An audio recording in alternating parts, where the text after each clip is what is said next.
Sarah Mitchell clutched her worn leather purse tighter as she walked through the grand gates of Buckingham Palace.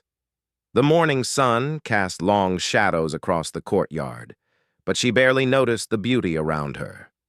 Her mind was focused on one thing: the letter folded carefully in her coat pocket. She had traveled over 3,000 miles from her small town in Ohio to reach this moment. The journey had taken every penny she had saved over the past 2 years, working double shifts at the local diner and cleaning offices on weekends. Her friends thought she was crazy. Her family tried to talk her out of it. But Sarah knew she had to try. The letter was addressed to Her Majesty the Queen, written in Sarah's careful handwriting on simple notebook paper. It told a story that had been weighing on her heart for months, a story about her grandfather, Private James Mitchell, who had served in World War II alongside British forces in Burma.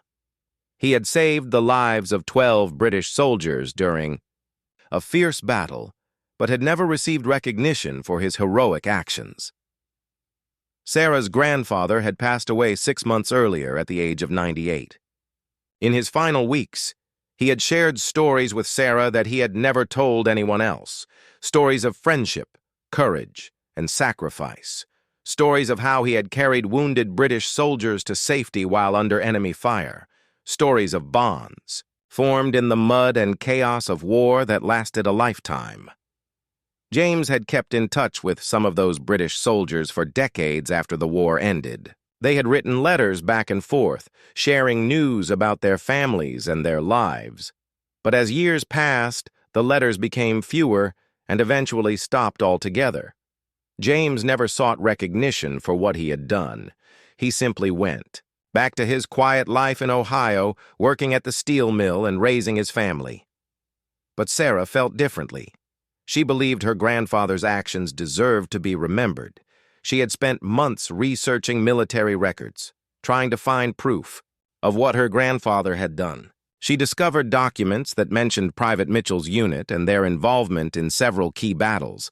She found references to acts of bravery, but nothing specific about her grandfather's heroic deeds. That's when Sarah decided to take matters into her own hands. She would travel to England and personally deliver her letter to the Queen. She knew it was a long shot. She knew that millions of people probably tried to contact the royal family every year. But she also knew that she couldn't live with herself if she didn't try.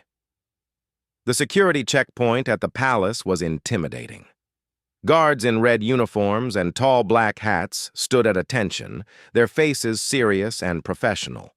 Sarah approached nervously, her hands shaking slightly as she explained her purpose to the first guard she encountered. "I have a letter for the Queen," she said quietly, her American accent sounding foreign in this very British setting. "It's about my grandfather who served in the war." The guard looked at her with polite but distant eyes. He explained the proper procedures for correspondence with the royal family. Letters should be mailed to the appropriate office. They would be reviewed by staff members. If deemed appropriate, they might be passed along to higher levels of the royal household. Sarah listened patiently, but her heart was sinking. This wasn't what she had imagined. She had pictured somehow being able to tell her grandfather's story to someone who would understand its importance.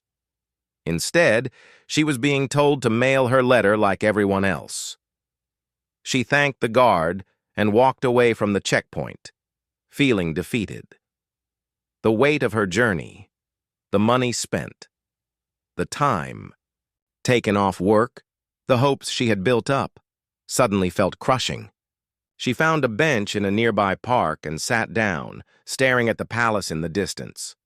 Other tourists walked by, taking pictures and chatting excitedly about the sights they were seeing. Sarah felt invisible among them. She pulled out the letter and read it once more, thinking about her grandfather's weathered hands as he had told her his stories. She remembered the way his eyes had lit up when he talked about his British friends, and how proud he had been of his service. The afternoon grew later, and Sarah knew she needed to make a decision. She could mail the letter as the guard had suggested, or she could try once more to deliver it personally. Something inside her refused to give up so easily.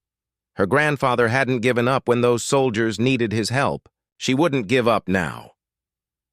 Sarah walked back toward the palace, this time approaching a different entrance. She noticed that the guards rotated their positions periodically, and she hoped that maybe a different guard might be more willing to listen to her story. She waited patiently, watching the ceremony and precision with which the guards moved. As the sun began to set, painting the sky in shades of orange and pink, Sarah made her final approach. A tall guard with kind eyes was standing at his post, and something about his demeanor gave her hope. She took a deep breath and walked toward him, her grandfather's letter held carefully in her hands. The guard noticed her approaching and prepared himself for another routine interaction with a tourist. But as Sarah began to speak, something in her voice caught his attention. There was a sincerity and desperation that cut through the usual requests for photographs and directions. Sarah began to tell her grandfather's story, speaking from her heart rather than from any prepared speech.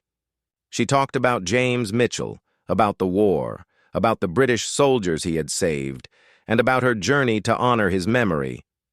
The guard listened without interrupting, his expression gradually changing from polite attention to genuine interest. As Sarah finished speaking, she looked up at the guard with tears beginning to form in her eyes. She had poured her heart out to this stranger, hoping against hope that somehow her grandfather's story would matter to someone who represented the country James had fought to protect. Guard William Thompson had been standing at his post for nearly 4 hours, but Sarah's story made him forget about his aching feet and tired shoulders. He had heard countless requests from tourists over his 5 years of service, but nothing like this. There was something in the young woman's eyes that reminded him of his own grandmother when she spoke about his grandfather, who had died in World War II. William's great-grandfather, Sergeant Robert Thompson, had served in Burma during the same time period Sarah's grandfather had been there. Growing up, William had heard many stories about the close bonds between American and British forces during that brutal campaign. His great-grandfather had often spoken about how American soldiers had risked their lives to save British troops, and vice versa. As Sarah finished telling her story, William could see she was fighting back tears. He looked around carefully, making sure his commanding officer wasn't watching. Breaking protocol was serious business in the Queen's Guard, but something inside him knew he couldn't just send this woman away with the standard response. "Miss," William said quietly, his voice barely above a whisper, "I want you to know that your grandfather's story matters. My own great-grandfather served in Burma, and he always said the Americans there were the bravest men he ever met." Sarah looked up at William with surprise and hope. She hadn't expected any personal response from the guard, let alone one that connected to her grandfather's experience. William continued, still speaking softly, "I'm not supposed to do this, but I want to help you. I can't promise anything, but there might be another way to get your story heard." He paused, looking around once more before continuing. "There's someone I know who works in the Royal Archives. Her name is Margaret Collins, and she specializes in military history from World War II. She's helped families before with stories like yours. If anyone could help you find the right people to hear your grandfather's story, it would be her." Sarah's heart began to race. This wasn't the outcome she had expected, but it was more than she had dared to hope for after her earlier disappointment. William reached into his jacket pocket and pulled out a small piece of paper. He quickly wrote down Margaret's contact information. "Tell her that William Thompson from the Guard referred you. She'll know who I am. My great-grandfather's story is in her archives." As he handed Sarah the paper, their fingers touched briefly, and Sarah felt a spark of hope that had been missing all day. "Thank you," she whispered, her voice thick with emotion. "You don't know what this means to me." William smiled for the first time since Sarah had approached him. "I think I do. Family history matters. The stories of what our grandfathers did in that war. They shouldn't be forgotten." Sarah carefully folded the paper and put it in her purse alongside her grandfather's letter. "Will you get in trouble for helping me?" she asked, suddenly concerned that her request might cause problems. "For the kind guard. Don't worry about me," William replied. "Just make sure your grandfather's story gets told." As Sarah turned to leave, William called after her softly. "Miss, what was your grandfather's full name and unit?" "Private James Mitchell, 5307th Composite." "Unit," Sarah replied. William's eyes widened with recognition. "Merrill's Marauders," he said with respect in his voice. "They were legendary. Miss, your grandfather was part of one of the most elite units in the Pacific Theater." Sarah had heard the name Merrill's Marauders before, but she didn't fully understand the significance. Seeing the respect in William's eyes made her realize that her grandfather's service was more important than she had even known. That evening, Sarah called Margaret Collins from her small hotel room near Victoria Station. The phone rang several times before a warm, elderly voice answered. "Margaret Collins speaking." "Ms. Collins, my name is Sarah Mitchell. William Thompson from the Queen's Guard gave me your number. I have a story about my grandfather who served in Burma during World War II. There was a pause on the other end of the line, and then Margaret's voice became more animated. "William Thompson? Yes, I know William. His great-grandfather's story is quite remarkable. Tell me about your grandfather, dear." Sarah spent the next hour telling Margaret everything she knew about James Mitchell's service. She described the stories her grandfather had told her about saving British soldiers, about the friendships he had formed, and about the letters he had exchanged with British veterans for decades after the war. Margaret listened carefully, occasionally asking questions or making notes. As Sarah finished her story, Margaret was quiet for a long moment. "Sarah," Margaret finally said, "I think I may have some information that will interest you greatly. The 5307th Composite Unit, Merrill's Marauders, worked very closely with British forces during Operation Thursday in 1944. There are several reports in our archives about joint operations and acts of valor." Sarah's heart began to pound. "Do you think there might be records about my grandfather?" "It's possible. More than possible, actually. I remember reading reports about an American soldier who saved a group of British soldiers during an ambush near Myatkina. The report mentioned the soldier's exceptional courage and quick thinking under fire. I'll need to check the files, but the timing and location match your grandfather's story." Sarah could hardly believe what she was hearing. After months of searching through American records with limited success, she might have stumbled upon British records that documented her grandfather's heroism.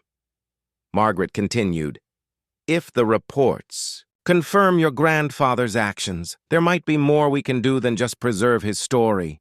There are still some veterans from that campaign alive, and there are descendants of others who might remember their fathers or grandfathers talking about an American soldier named James Mitchell." "What do you mean?" Sarah asked, hardly daring. "To hope. I mean, dear, that if your grandfather saved British lives, and if we can document it properly, there might be a way to ensure he receives the recognition he deserves, even posthumously." Sarah began to cry, not the tears of frustration she had felt earlier at the palace gates, but tears of joy and relief. Her journey was just beginning, but for the first time since her grandfather's death, she felt like his story might truly be heard and honored. Margaret Collins had been working in the Royal Archives for over 30 years, but she had never felt as excited about a research project as she did the morning after her phone call with Sarah. She arrived at her office an hour early, eager to dive into the Burma campaign files. The archives were housed in a building that most people in London walked past without a second thought. Behind its unremarkable exterior lay one of the most comprehensive collections of British military history in the world. Margaret knew these files better than anyone, having spent decades organizing and cataloging the stories of countless soldiers. She pulled file after file related to Operation Thursday and the joint operations between British forces and Merrill's Marauders. The papers were yellowed with age, but the typewritten reports were still clear and readable. Margaret's trained eyes scanned quickly through routine operational reports, looking for anything that mentioned American soldiers performing acts of valor. It was nearly noon when she found it. The report was dated June 15, 1944, and was filed by Captain William Hartley of the British 14th Army. Margaret's hands trembled slightly as she read the first paragraph. On the morning of June 12, 1944, during operations near Myatkina, a patrol of 12 men from the 2nd Battalion came under heavy enemy fire while attempting to secure a strategic bridge. The patrol was pinned down for approximately 4 hours, with several men wounded and unable to retreat to safety. Margaret continued reading, her excitement growing with each line. An American soldier from the 5307th Composite Unit, identified as Private James Mitchell, observed the situation and took initiative to organize a rescue operation. Despite intense enemy fire, Private Mitchell made multiple trips across exposed ground to carry wounded British soldiers to safety. His actions directly resulted in the survival of all 12 men in the patrol. Margaret sat back in her chair, hardly believing what she had found. This was exactly what Sarah had described her grandfather telling her. But the report contained even more details that Sarah might not have known. The report continued. Private Mitchell's courage under fire was exceptional. He refused to retreat to safety until all British personnel were evacuated. His knowledge of the terrain and tactical situation proved invaluable in organizing the rescue operation. I am recommending Private Mitchell for recognition by both American and British command. At the bottom of the report, there was a handwritten note.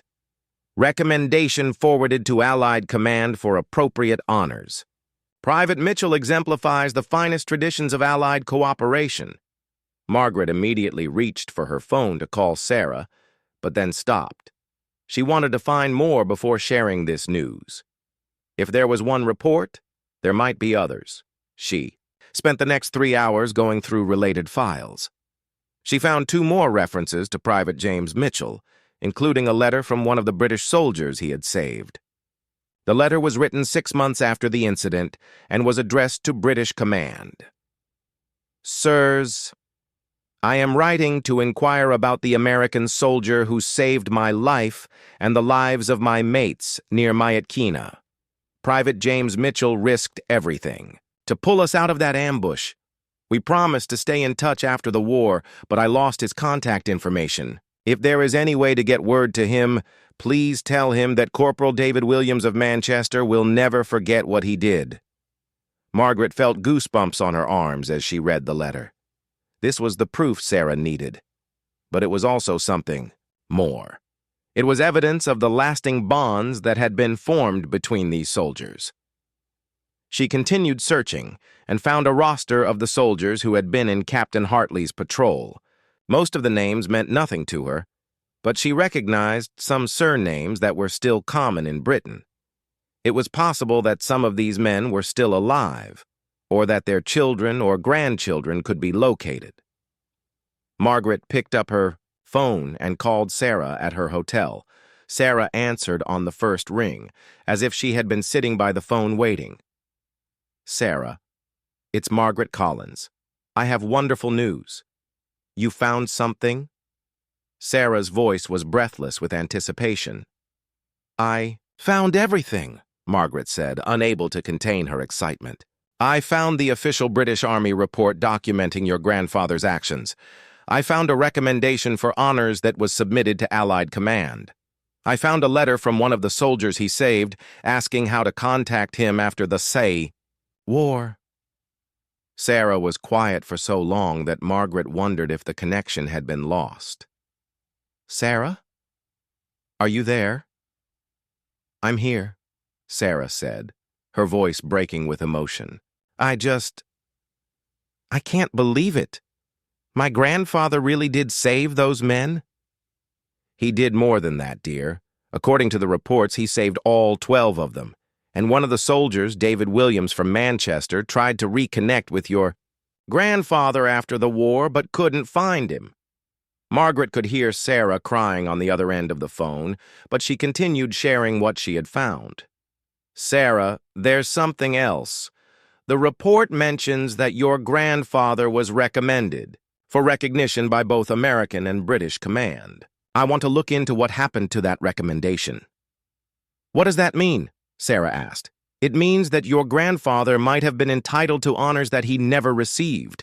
If the paperwork got lost in the chaos after the war, or if it was simply overlooked, there might be a way to correct that now. Margaret had handled similar cases before. Sometimes military honors were delayed or lost due to administrative errors, especially during the confusion at the end of major conflicts. But it was possible to research these cases and, in some instances, to arrange for posthumous recognition. Margaret, what do I need to do? Sarah asked. First, I want you to come to the archives tomorrow morning. I want to show you these documents in person. Then, I think we should try to contact some of the families of the soldiers your grandfather saved. If any of them are still alive, or if their children remember hearing the story, it would provide additional confirmation. Sarah agreed to meet Margaret the next morning. After hanging up the phone, Margaret continued her research. She was now looking not just for information about James Mitchell, but for any trace of the British soldiers he had saved. Using genealogy, resources, and military records, she began tracking down information about the 12 men in Captain Hartley's patrol. Several had died in subsequent battles during the war. Others had returned home and lived full lives in post-war Britain. But Margaret was particularly interested in David Williams, the soldier who had written the letter asking how to contact James Mitchell. If Williams had children or grandchildren still living in Manchester, they might remember hearing their father or grandfather talk about an American soldier who had saved his life. Margaret worked late into the evening, cross-referencing records and building a picture of what had happened to these men after the war. She felt like a detective putting together pieces of a puzzle that had been scattered for 75 years. As she prepared to leave the office, Margaret looked once more at the photograph that had been attached to Captain Hartley's report. It showed a group of British soldiers posing with several American soldiers taken shortly after the rescue operation. The faces were clear enough that Margaret could make out individual features. She wondered if one of the American soldiers in the photograph might be James Mitchell. She wondered if Sarah had any photographs of her grandfather from his military service that could be compared to this one. Tomorrow, she thought, would bring answers to many questions. But tonight, she was content knowing that James Mitchell's story was finally coming to light, and that his granddaughter's journey to honor his memory was about to be rewarded in ways Sarah couldn't yet imagine. Sarah barely slept that night, her mind racing with everything Margaret had told her. She was at the Royal Archives building 30 minutes before it opened, waiting on the front steps with a folder containing every photograph and document she had brought from America. Margaret greeted her with a warm smile and led her through security into the archives. The building felt sacred to Sarah, like a temple dedicated to preserving the stories of people who had shaped history. She followed Margaret down long corridors lined with filing cabinets and climate-controlled storage rooms. "Here we are," Margaret said, opening the door to a small research room. "I've pulled all the files related to your grandfather's unit and the incident."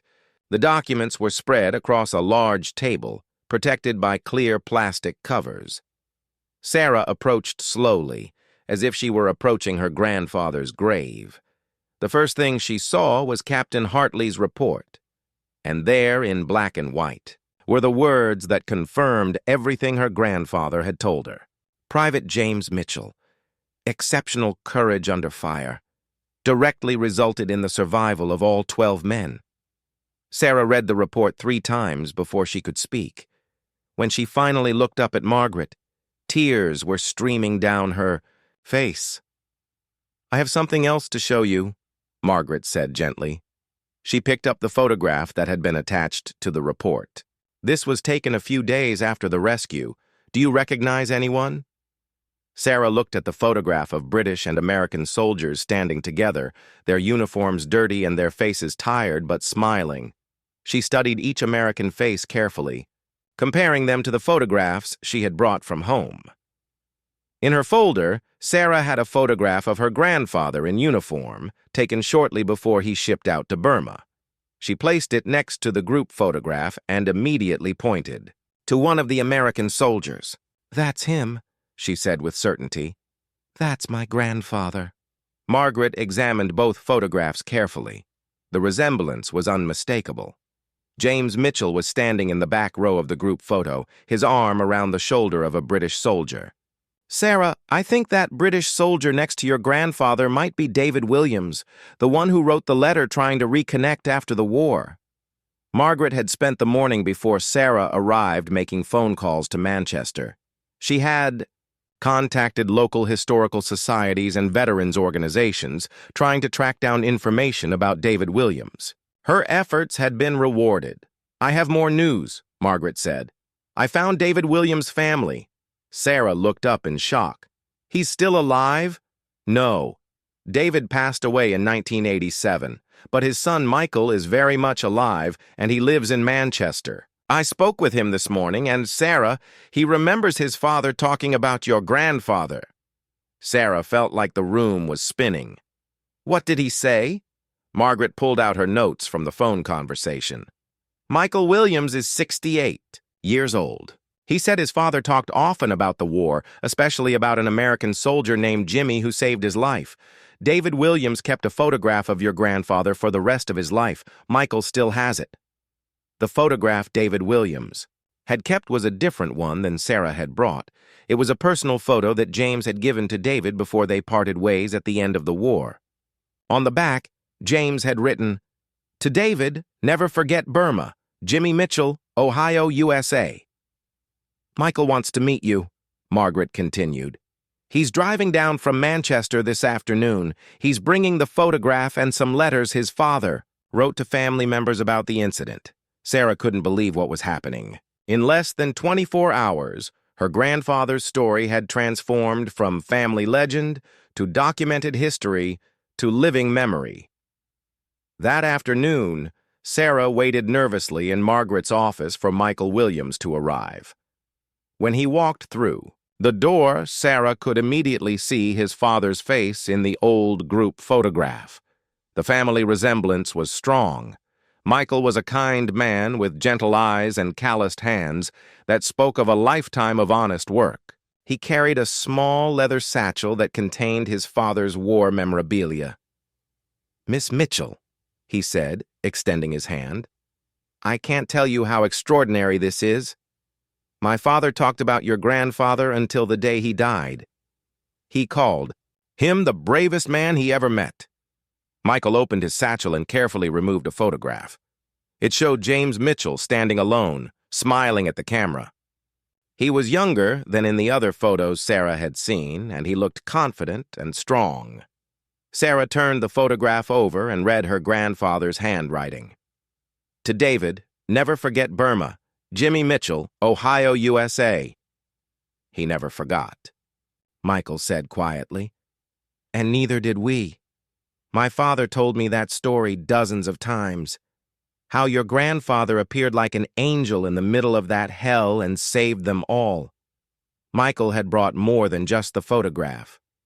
He had letters his father had written to his own father during the war, letters to his wife after he returned home, and even a diary entry from 1974, 30 years after the war, in which David Williams had written about trying to find James Mitchell. "Dad tried for years to track down your grandfather," Michael explained. "He wrote letters to the American military, to veteran organizations, even to newspapers in Ohio. But he never had enough information to find him." Sarah was amazed by the effort David Williams had made to reconnect with her grandfather. "I wish they could have found each other," she said. "Maybe they have now," Michael replied, looking at the documents spread across Margaret's table. "Through us." Margaret had been quiet during this exchange, but now she spoke up. "Michael, Sarah, I think there's something more we can do. I've been researching the honors recommendation that was submitted for James Mitchell. I believe I've found what happened to it." Both Sarah and Michael turned their attention to Margaret. The recommendation was submitted to Allied Command in July 1944, as the report indicates. But by that time, James Mitchell's unit was already being reassigned for operations in China. The paperwork followed the wrong chain of command and ended up in files that weren't processed until after the war ended. Margaret explained that during the chaos of the final months of the war in the Pacific, many recommendations for honors were delayed or lost entirely. James Mitchell's case appeared to be one of many that fell through the cracks. "But here's the important part," Margaret continued. "The recommendation is still valid. There's no statute of limitations on recognizing military valor. If we can present the proper documentation to both American and British military authorities, James Mitchell could still receive the recognition he deserved." Sarah looked at Michael, and Michael looked at Sarah. They were strangers connected by their grandfather's friendship. But in that moment, they felt like family. "What would that mean?" Sarah asked. "It could mean several things," Margaret replied. "At minimum, it would mean official recognition in both American and British military records, but it could also mean medals, commendations, even a ceremony." Michael leaned forward. "My father would have loved that. He always said your grandfather deserved more recognition than any of them." Sarah thought about her grandfather, who had lived such a quiet, humble life after the war. He had never sought recognition for what he had done. But she knew he would have been deeply moved to know that the soldiers he saved had remembered him and honored his memory. "What do we need to do?" Sarah asked. Margaret smiled. "We need to work together to compile all the evidence. We have the British military reports. We have Michael's father's testimony and correspondence. We have the photographs. With all of this documentation, I believe we have a very strong case." As the afternoon wore on, Sarah, Michael, and Margaret began planning their next steps. They would need to contact both American and British military historians, submit formal requests for records reviews, and build a comprehensive file documenting James Mitchell's heroism. It would take time, possibly months or even years. But for the first time since her grandfather's death, Sarah felt like his story was not just being heard, but was being actively honored by people who understood its importance. 3 months after that first meeting in Margaret's office, Sarah received a phone call that would change everything. She was back in Ohio, having returned to her job at the diner and her small apartment. But she had stayed in constant contact with Margaret and Michael as they worked to build their case. The caller identified himself as Colonel James Hartford from the British Ministry of Defense. His voice was formal but kind, and Sarah could hear the respect in his tone as he explained why he was calling. "Miss Mitchell, I'm calling regarding your grandfather, Private James Mitchell, and the documentation you've submitted about his actions in Burma in 1944. Sarah's heart began to race. After months of paperwork, phone calls, and waiting, this could be the news she had been hoping for. "We have completed our review of the evidence," Colonel Hartford continued, "and I'm pleased to inform you that the Ministry of Defense has officially recognized your grandfather's heroic actions. Private Mitchell will be posthumously awarded the Military Medal for Gallantry in the face of the enemy." Sarah had to sit down. The Military Medal was one of Britain's highest honors for courage in combat. Her grandfather, a boy from small town, Ohio, was going to receive recognition from the British government. "There's more, Miss Mitchell," the colonel continued. "The American Department of Defense has also completed their review. Your grandfather will be posthumously awarded the Silver Star for conspicuous gallantry and intrepidity in action against an enemy of the United States." Sarah began to cry. She had hoped for recognition, but she had never imagined anything this significant. The Silver Star was America's third highest military combat decoration. "The presentations will be made simultaneously," Colonel Hartford explained. "The British medal will be presented at a ceremony at the Imperial War Museum in London, and the American medal will be presented at the same ceremony by representatives of the U.S. Embassy. We would be honored if you could attend. Sarah could barely speak. When? She managed to ask. In 6 weeks' time, on November 11th, Veterans Day in America, Remembrance Day here in Britain. It seemed fitting. After the phone call ended, Sarah immediately called Margaret and Michael. Margaret was thrilled but not surprised. She had been confident that the evidence they had compiled would result in recognition. Michael was emotional, knowing that his father's memory had played a crucial role in honoring James Mitchell. "Dad would be so proud," Michael said through tears. "He always said your grandfather was a hero, and now the whole world will know it." The weeks leading up to the ceremony were a whirlwind of activity. Sarah had to arrange time off work, book flights, and prepare for what would be the most important day of her life. News of the story had begun to spread, and local newspapers, in both Ohio and Manchester, had written articles about the discovery and the upcoming ceremony. Margaret worked tirelessly to ensure that every detail of the ceremony would be perfect. She had arranged for other family members of the British soldiers James had saved to attend. Through genealogy research and veteran networks, she had located descendants of 6 of the 12 men from that patrol. William Thompson, the guard who had first helped Sarah, had also been invited to attend. His commanding officers had learned about his role in connecting Sarah with Margaret, and rather than disciplining him for breaking protocol, they had commended him for his compassion and initiative. The morning of the ceremony, Sarah stood in her hotel room in London, looking at herself in the mirror. She wore a simple black dress that had belonged to her grandmother, and she carried her grandfather's Purple Heart, the only military decoration he had received during his lifetime, in a small velvet pouch. The Imperial War Museum was transformed for the occasion. British and American flags hung side by side, and a military honor guard from both countries was present. The ceremony was to be attended by about 50 people, including family members, military officials, historians, and members of the press. As Sarah entered the museum, she was greeted by Margaret, who had become like a second grandmother to her over the past few months. Margaret introduced her to the other family members who had come to honor their ancestors' connection to James Mitchell. Among them was Eleanor Hartley, the granddaughter of Captain William Hartley, who had written the original report documenting James Mitchell's heroism. Eleanor was a retired teacher who had brought her father's war medals and photographs to the ceremony. "Your grandfather saved my grandfather's men," Eleanor told Sarah.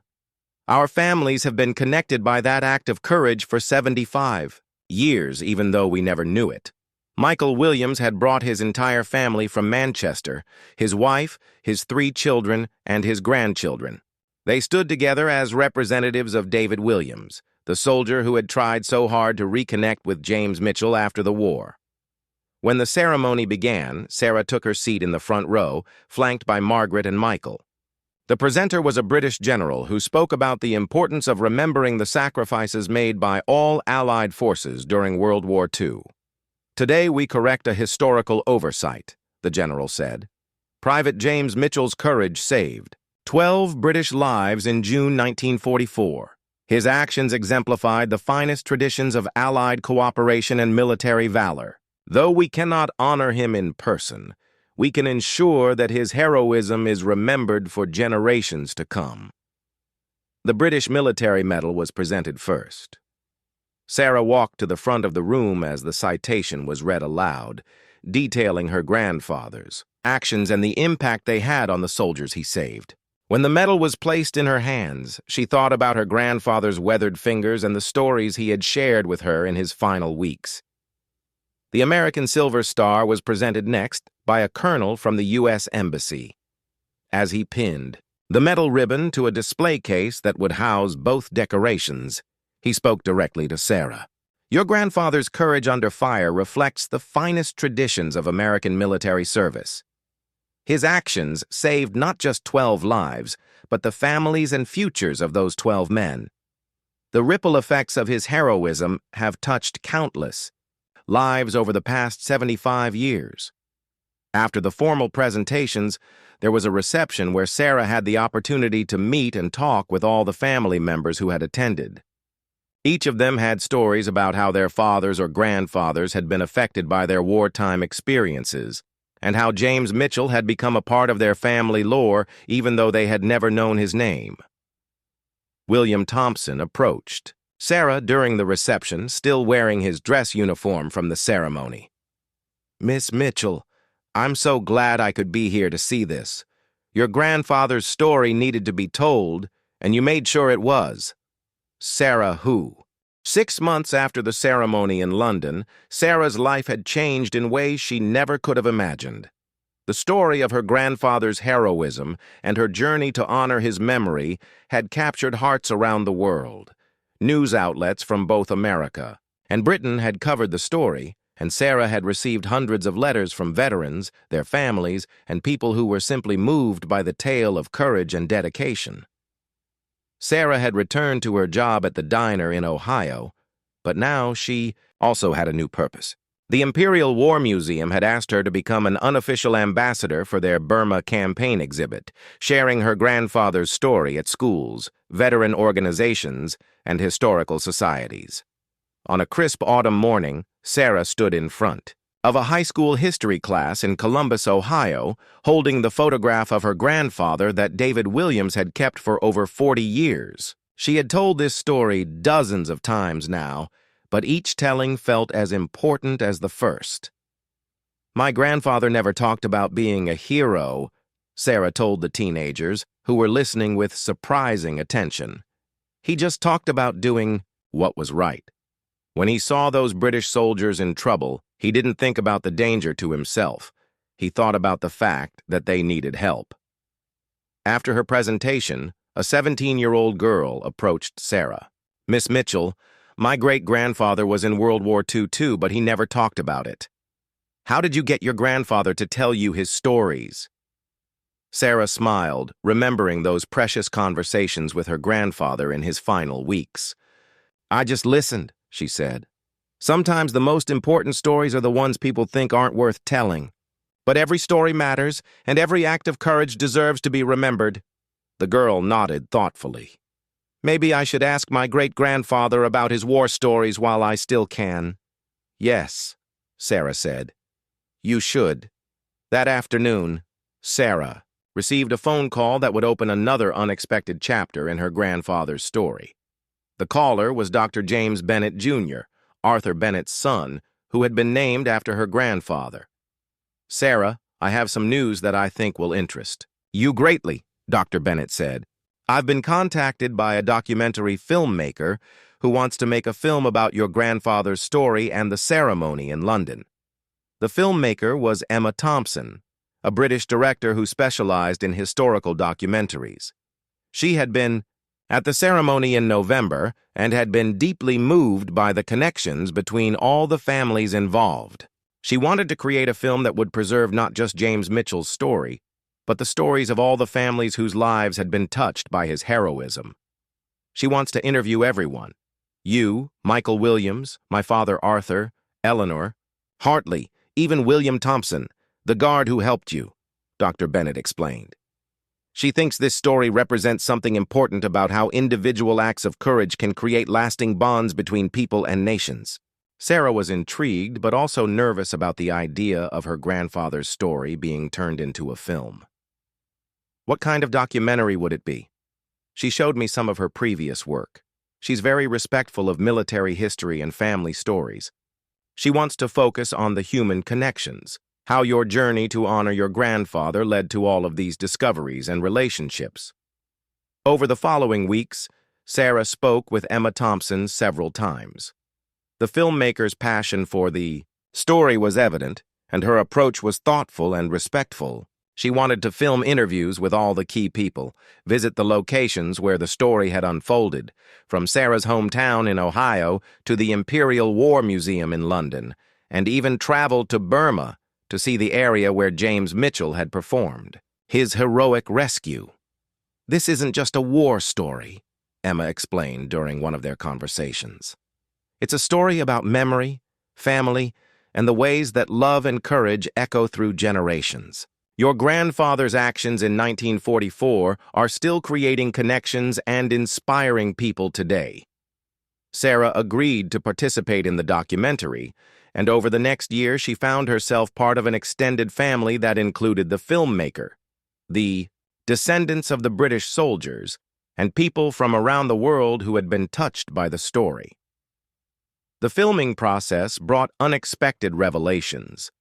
When the crew traveled to Burma, now Myanmar, they were able to locate the exact site where the rescue had taken place. Local historians had their own records of the battle, and they had preserved stories passed down by villagers who had witnessed the American soldiers' heroic actions. An elderly Burmese man named Thant Mayant approached the film crew during their visit. Through a translator, he explained that his grandfather had been in the village near the battle site in 1944. "My grandfather saw the American soldier carrying the British soldiers to safety," Thant Mayant said. "He always told us it was the bravest thing he had ever seen. He said the American kept going back again and again, even when it seemed impossible that he would survive." This local testimony provided yet another layer of confirmation for James Mitchell's heroism, and it connected the story to the people who had lived in that region during the war. When the documentary was completed, it premiered simultaneously in London and New York. Sarah attended the London premiere, along with all the families who had become part of her extended family through her grandfather's story. Arthur Bennett, now 97 and still sharp as ever, was the guest of honor. At the premiere, during the question and answer session after the screening, he stood slowly with the help of his son and spoke to the audience. "I want to say something to young Sarah Mitchell," Arthur said, his voice carrying clearly through the theater. "Your grandfather saved my life in 1944, but you saved his memory in 2024. What you did, making that journey to London, refusing to give up when people told you it was impossible, that took the same kind of courage your grandfather showed in Burma."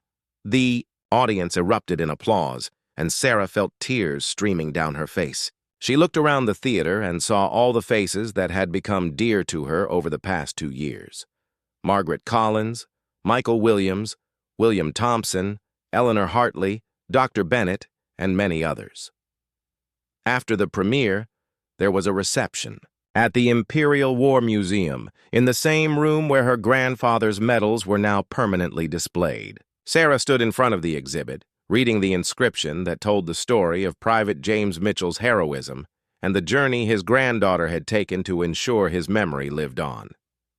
William Thompson approached her, now wearing civilian clothes rather than his guard uniform. He had recently been promoted and was no longer stationed at Buckingham Palace, but he had become a close friend to Sarah and her expanding family of connections. "Sarah, I've been thinking about that day. When you first approached me at the palace gates," William said. "You were so determined, so sure that your grandfather's story mattered. I'm glad I listened to you." Sarah smiled. "I'm glad you broke protocol to help a stranger." "You weren't a stranger," William replied. "You were family. We just didn't know it yet." As the evening wound down, Sarah found herself alone for a moment in front of her grandfather's exhibit. She touched the glass case containing his medals and whispered, "I hope I made you proud, Grandpa." She thought about all the people whose lives had been changed by her grandfather's actions 75 years ago, and by her own actions in honoring his memory. Arthur Bennett and his family, David Williams and his descendants, the other soldiers who had survived the war because James Mitchell had refused to leave them behind, the families who had connected across continents and generations through shared stories of courage. Margaret Collins joined her in front of the exhibit. "You know, Sarah, when you first called me that night, I thought this would be a simple research project. I had no idea it would become this." Sarah nodded. "I just wanted people to know what my grandfather did. I never imagined it would bring so many families together." "That's the thing about courage," Margaret said. "It has a way of multiplying. Your grandfather's courage saved 12 lives in 1944. Your courage in honoring his memory has touched hundreds of lives today. And through this documentary and exhibit, his story will continue to inspire people for generations to come. As Sarah prepared to leave London and return to Ohio, she carried with her not just the memories of an incredible journey, but the knowledge that her grandfather's legacy was secure. His story would continue to be told, his courage would continue to inspire, and the connections forged through his heroism would continue to strengthen the bonds between people across the world. The little girl from Ohio who had inherited her grandfather's stubborn determination had accomplished something extraordinary. She had ensured that Private James Mitchell's heroism would never be forgotten, and in doing so, she had discovered that the greatest stories are not just about individual courage, but about how that courage creates lasting connections between human hearts across time and space.